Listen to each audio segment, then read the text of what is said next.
আমাদের দেশে বিভিন্ন বাড়িতেই দেখা যায় ছাদ তো লেভেলই নাই, আর প্লাস্টার ওনারা এসে লেভেল খোঁজে, অনেক বাড়িওয়ালারা আছেন। আসলে যখন একটা ছাদ নির্মাণ করা হয় তখন আপনারা কোথায় যান? ছাদের লেভেলের খবর নাই, কিন্তু প্লাস্টার লেভেল খুঁজতেছেন অনেকে। কিন্তু আপনাদের ছাদ লেভেল আছে কিনা এটা দেখতে হবে আগে, তারপরে হচ্ছে কি আপনার প্লাস্টার লেভেল খুঁজতে হবে।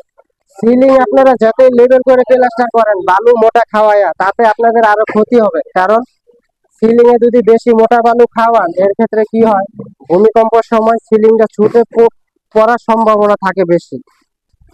সম্মানীয় দর্শক শ্রোতা, আসসালামু আলাইকুম ওয়া রাহমাতুল্লাহ।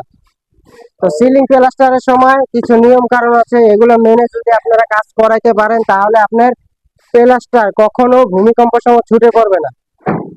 তো আমাদের দেশে ভূমিকম্পের সময় প্লাস্টার, সিলিং প্লাস্টার ছুটে পড়ার সম্ভাবনা থাকে বেশি। কারণ এই ক্ষেত্রে যখন আপনি সিলিং প্লাস্টার করাবেন, সিলিং প্লাস্টারটা যদি আপনার 10 mm থেকে 12 mm এর বেশি হয়, ঠিক আছে, হঠাৎ হাফ ইঞ্চি থেকে যদি আপনার 1 ইঞ্চি, 1.25 ইঞ্চি হয় প্লাস্টারটা, তাহলে কিন্তু আপনার ছুটে পড়ার সম্ভাবনা বেশি ভূমিকম্পের সময়। তো প্লাস্টার যদি আপনারা একুরেট রাখতে চান, আপনাদের ছাদের লেভেলটা একুরেট হতে হবে। তো আমাদের দেশে ছাদ তো লেভেল হয়ই না, এবং কি প্লাস্টার ওনারা লেভেল করে চান। যদি আপনাদের ছাদ লেভেল একুরেট না হয়, তাহলে কিন্তু আপনাদের সিলিং প্লাস্টার যতই একুরেট করে করুক না কেন, বালু কম বেশি খালে এটা আপনার পড়ার সম্ভাবনা থাকে বেশি ভূমিকম্পের সময়। তো সিলিং প্লাস্টার আপনার 10 mm থেকে 12 mm এর ভিতরে রাখতে হবে। এবং কি সিলিং প্লাস্টার যদি দেখা গেছে 1 ইঞ্চি, 1.25 ইঞ্চি হয়, তাহলে কিন্তু এটা পড়ার পরিকল্পনা থাকে বেশি, নিচ দিকে ঝুঁকি থাকে বেশি। তো সিলিং প্লাস্টারের পূর্বে আগে দেখতে হবে আপনাদের ছাদটা লেভেল আছে কিনা। সিলিং আপনাদের এরকম কোয়ালিটি হইলেই হবে না, ছাদের দিকে একটু আপনাদের খেয়াল রাখতে হবে। যখন ছাদটা লেভেল করা হয়, ছাদটা লেভেল যাতে সঠিক নিয়মে হয়, তাহলে আপনাদের প্লাস্টারটা পড়তে হবে।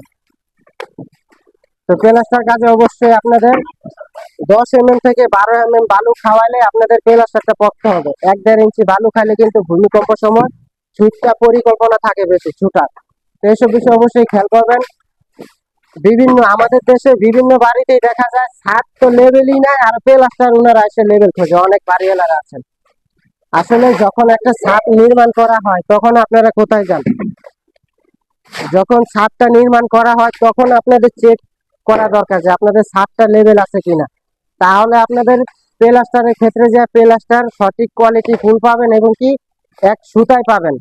আর যদি আপনার ছাদের লেভেলের খবর নাই, আপনি প্লাস্টারের কাজের সময় গজ ধরে দেখতেছেন যে আপনাদের প্লাস্টারটা ঠিক আছে নাকি, ঠিক আছে, ওই সমস্ত প্লাস্টার গুলো তো আপনার ছুটে পড়ার সম্ভাবনা থাকে। আগে ছাদ ঠিক রাখেন, তারপরে আপনাদের প্লাস্টার ঠিক রাখার চেষ্টা করেন। তো এইসব বিষয় অবশ্যই খেয়াল করবেন। প্লাস্টারের ক্ষেত্রে নিয়ম কারণ আছে কিছু, এগুলো মেনে তারপরে আপনাদের প্লাস্টার কাজগুলো করতে হবে। 1 নম্বর হচ্ছে ঘন চিপিং করতে হবে। 2 নম্বর হচ্ছে গিয়ে ভালো করে কিউরিং করে নিতে হবে। 3 নম্বর হচ্ছে গিয়ে আপনার নরম বালু মেরে তারপরে প্লাস্টার করতে হবে। সবচেয়ে গুরুত্বপূর্ণ কাজ হচ্ছে গিয়ে ছাদটা লেভেল রাখতে হবে। তো বিভিন্ন জায়গায় দেখা যায় সিলিং প্লাস্টার ধরসা বালু দিয়ে করা হয়। আসলে ধরসা বালু দিয়ে যদি সিলিং প্লাস্টার করেন, ঠিক আছে, তখন আপনার ভিতরে হাওয়া থাকে, গ্যাপ গ্যাপ থাকে, এটা আপনার সব জায়গায় পূরণ হয় না। তো অবশ্যই সিলিং প্লাস্টার করার ক্ষেত্রে আপনার নরম বালু ব্যবহার করতে হবে। নরম বালু যদি আপনারা ব্যবহার করেন, তাহলে আপনাদের সিলিংটা পোক্ত হবে, মজবুত হবে।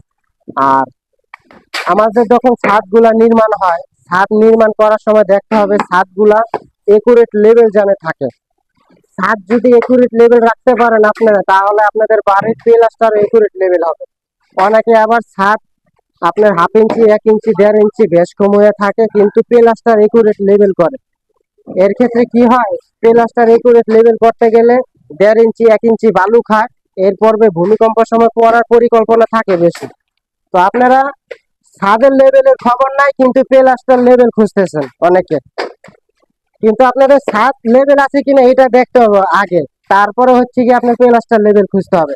আপনার প্লাস্টার লেভেল খুঁজে তো লাভ নাই যদি আপনাদের ছাদ লেভেল না থাকে। প্লাস্টার যদি আপনারা লেভেল করতে যান, তাহলে দেখা গেছে 1.5 ইঞ্চি কোনো জায়গায় বালু খাবে, কোনো জায়গায় হাফ ইঞ্চি, কোনো জায়গায় 1 ইঞ্চি, এরকম 3 রকমের কম বেশি বালু খাবে। এর ফলে কি হয়, যেখানে বালু বেশি খাবে এই জায়গায় পড়ার পরিকল্পনা থাকে বেশি। তো এইসব বিষয় অবশ্যই আপনারা খেয়াল করবেন। সিলিং প্লাস্টারের সময় আপনাদের সিলিংটা একুরেট লেভেল হোক, এটা সবাই চায়, কিন্তু আপনাদের ছাদ লেভেলটা একুরেট ভাবে রাখতে হবে, তারপরে আপনাদের সিলিং প্লাস্টার সুন্দর আশা করতে হবে।